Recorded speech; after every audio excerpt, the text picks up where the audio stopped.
박피성 레이저나 박피 시술들, 센 필링 이런 것들은 막 피부 마음에 안 드니까 막 뭐 뒤집어 엎어보자 하는 마음으로 하시는 걸 절대로 제가 말리고 싶고요. 어쨌거나 뭔가를 했을 때 얼굴이 빨개지고 그게 오래가는 시술들, 오래가는 관리들 이런 거는 피하시는 게 좋습니다. 일반적으로 모공 축소가 신의 영역이라고 얘기하는 경우도 많이 있거든요.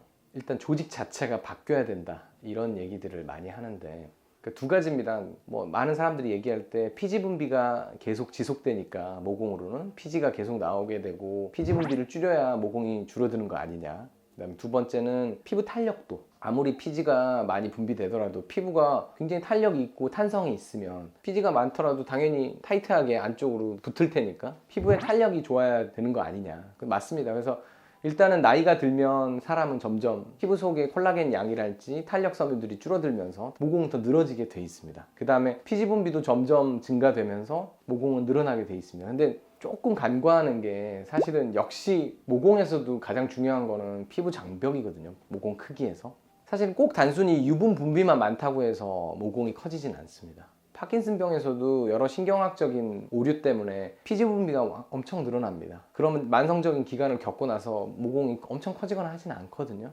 그러니까 결국 이유는 뭐냐, 피지 분비도 증가하지만 그로 인해서 피지가 자꾸 알갱이화 되면서 물리적으로 벌려서 막고 있는 순간들이 늘어날 때 사실은 더 모공 자체가 문제가 되는 경우가 많고요. 그 다음에 이제 아까 탄력 부분 얘기했는데, 만약에 피지가 알갱이가 껴있다선 쳐도 알갱이가 돼 있다가 쏙 빠졌는데 그게 탄성 때문에 다시 모공이 딱 줄어들면 사실은 전혀 문제될 게 없습니다. 어떤 원인에 의해서 알갱이가 박혀 있었다가 빠지더라도 그게 스프링처럼 쫙 줄어들지가 않고 계속 벌어져 있을 때 결국 그런 것들이 반복되면 이제 점점 늘어나겠죠. 그런 것들이 전부 작용하는 것 자체가 그러면 뭐냐, 첫 번째 피부 장벽이 좋다, 그 다음에 피부가 붉지도 않다. 그러면 피지 알갱이도 잘 안 생기고, 심지어 피지 알갱이가 생기더라도 생겼다가 뽁 빠지면 탄성이 좋은 상태로 다시 오므라듭니다. 결국에는 피부 장벽이 좋아야 된다. 그 다음에 붉은기가 없어야 된다. 피부 장벽이 좋으려면 여기서 중요한 거는, 피지 분비랑 관련된 피부 장벽은 피부 표면이 약산성화돼 있어야 됩니다. 이 약산성이 유지가 잘 돼야 피부 장벽도 잘 유지가 됩니다.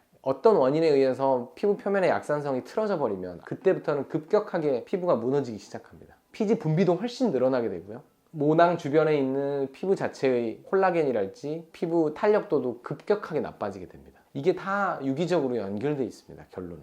예를 들면 피부 장벽을 일부러 막 날리는 어떤 것들을 하게 되면, 행위들을 하게 되면 급격하게 피부 장벽이 나빠지게 되면 피지 분비도 늘어나게 됩니다. 피부 표면이 알칼리화 되면. 결론은 한 가지만 얘기하면, 피부 표면을 계속 약산성화 시켜라. 두 번째는 피부 장벽을 잘 유지시켜라. 이 두 가지를 잘 지키면 많이 모공이 늘어날 일이 줄어듭니다. 그렇죠. 쉽지 않습니다. 조직이 바뀌어야 되고 질긴 피부는 더더욱이나 피부 변화가 더 어려워집니다. 코를 포함해서 얼굴에 모공이 커진 사람은 피부가 붉고 질기고 이런 사람들이 상당히 모공이 커져 있는 경우가 많습니다. 피부 조직을 바꾸기가 더 어려운 피부들입니다. 결론은 두 가지죠. 피부 조직을 바꿔놓는 콜라겐 리모델링을 해야 된다.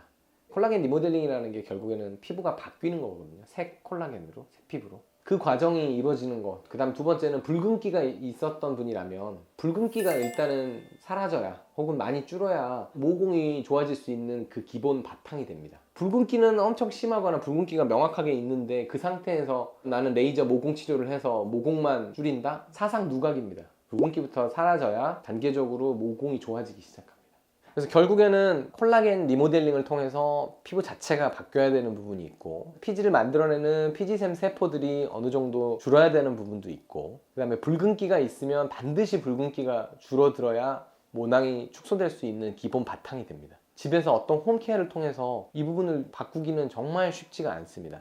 그렇기 때문에 이제 이런 경우에는 레이저를 통해서 콜라겐을 리모델링하고 붉은기를 줄이고 피지선의 활성도를 좀 줄여주는 이 세 가지를 잡아줘야 모공이 줄어드는 단계로 피부가 바뀌게 됩니다.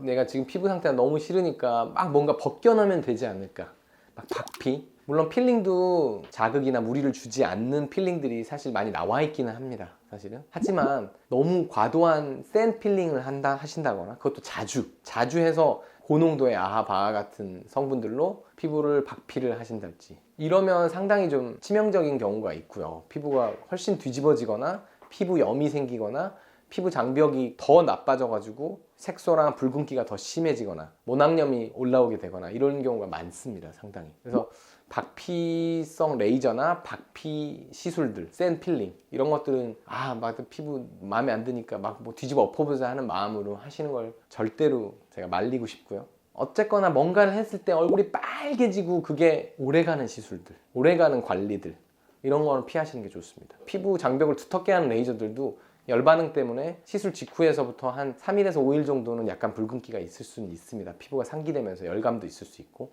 근데 그거는 그렇게 짧게 끝나고 일부러 속 피부층에 열을 가해가지고 하는 거지, 혈관 증식을 유도하거나 막 일주일, 2주일, 막 한 달까지 넘게 막 계속 붉은기가 진정 안 되고 하는 거는 아닙니다. 자극감 생기고 하는 시술은 웬만하면 그런 시술, 홈케어들은 피하시는 게 좋습니다.